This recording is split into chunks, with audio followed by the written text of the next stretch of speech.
ಈ ಮನುಷ್ಯ ಜೈನ್ರು ಎಲ್ಲಾ ಫಾಲೋ ಮಾಡ್ತೀನಿ ಅಂತಾರ, ಮೈಕಟ್ ನೋಡಿದ್ರೆ ಚಲೋ ಇಟ್ಕೊಂಡಾರ, ಏನ್ ತಿಂತಾರ ಉಂತಾರ ಇವ್ರು ಅಂತ.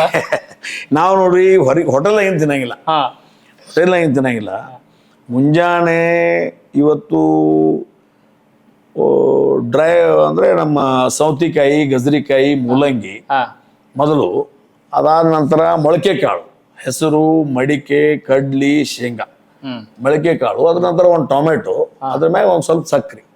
ಇದು ಮುಂಜಾನೆ 8:30 ತಿಂದ್ರೆ ಮುಗೀತು ಬ್ರೇಕ್ಫಾಸ್ಟ್ ಅದು. ಹೌದು, ಮತ್ತೆ ಅದೇ ಬ್ರೇಕ್ಫಾಸ್ಟ್, ಅದೇ ಬ್ರೇಕ್ಫಾಸ್ಟ್. ಅನಾಹುತದಿರಿ ಅನಾಹುತ ಅಂದ್ರೆ ಇದು ಹೆಚ್ಚಿನ ಅದ್ನ ಅನಾಹುತ ಏನಿಲ್ಲ. ಅಂದ್ರ ಅಲ್ಲ, ನನ್ನ ಕೇಳ್ತಾರೆ ಭಾಳ ಅಂತ, ಭಾಳ ಜನ ನನ್ನ ಕೇಳ್ತಾರೆ, ನಿಮ್ಮದು ಆರೋಗ್ಯದ ಗುಟ್ಟೇನು, ಏನೇ ಬಗರಿ ಮಳೆ ಗುಟ್ಟೆ, ಏನು ಗುಟ್ಟಿಲ್ಲ, ಏನೂ ಇಲ್ಲ.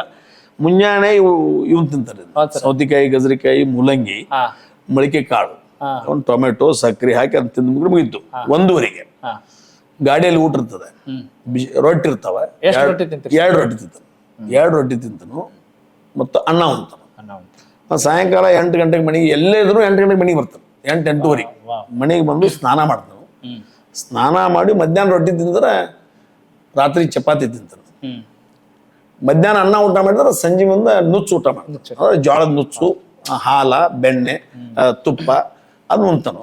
9:00 ಅಂದ್ರೆ ರಂಗನಾಥ್ ಅವರು ಅವ್ರದ್ದು ಏನ್ ಟಿವಿ ಚಾಲೂ ಆಗಿ ಅವ್ರು ಎಲ್ಲರೂ ಲೆಫ್ಟ್ ರೈಟ್ ತೋತಿರ್ತಾರೆ. ಅಷ್ಟು ಹೋಗ್ಬೇಕಾದ್ರೆ ನೋಡಿರ್ತಾನೋ ಇಲ್ಲ ಅದು ನಿದ್ದೆ ಇರ್ತದೆ. ಇಷ್ಟು ಮಾಡಿ ಮತ್ತೆ ಬೆಳಿಗ್ಗೆ ಆಸ್ ಇಟ್ ಈಸ್ 5 ಗಂಟೆಗೆ ಎದ್ದು ನಮ್ದು ಬೆಳಗಿನ ಎಲ್ಲ ಕಾರ್ಯಕ್ರಮ ಮುಗಿಸ್ಕೊಂಡು 5:15ಗೆ ವಾಕಿಂಗ್ ಹೋಗ್ತಾನೆ. 3 ಕಿಲೋಮೀಟರ್ ಹೋಗೋದು, 3 ಕಿಲೋಮೀಟರ್ ಬರೋದು, 6 ಕಿಲೋಮೀಟರ್ ಮಾಡಿ ಬರ್ತಾನೆ. ಬಂದ ಕೂಡಲೇ ತಣ್ಣೀರಿಂದ ಸ್ನಾನ ಮಾಡ್ತಾನೆ ಎವ್ರಿ ಡೇ. ಎಷ್ಟು ವರ್ಷದಿಂದ ಐತ್ರಿ ತಣ್ಣೀರ್ ಸ್ನಾನ? ನನಗೆ ತೀರ್ಥಾಪಕ್ಕೆ ಮಾಡಕತ್ತಾನ. ಹೌದ್ರಿ? ಆ ನೀರ್ ಕಾಸು, ಆ ಬಗರಿ ಕಾಸು ಎಲ್ಲಿ ಅವಾಗೆಲ್ಲ ಹಿಟ್ರೋದು ಬಂದಿರ್ಕಿಲ್ಲ. ಆ ನೀರ್ ಕಾಸು ಅನ್ನೋದು ನಮಗ ಗಟ್ಟಿ ಹಾಕತ್ತಿರ, ಅದಕ್ಕೆ ಒಣ ಹೊಸವ್ರು ಬೇಡ ಅಂತ ಹೇಳಿ ನಾವು ತಣ್ಣೀರ ಮಾಡಕ್ ಹೇಳ್ತೀನಿ. ಅಲ್ಲಿಂದ ರೋಡ ಬಂದದ ತಣ್ಣೀರ ಮಾಡಕತ್ತಾನ. ಮೈ ಸ್ವಚ್ಛ ಆದ್ರೆ ಸಾಕ್ರಾಕ್ರಿ, ತನ್ನೇನ ಬಿಸಿ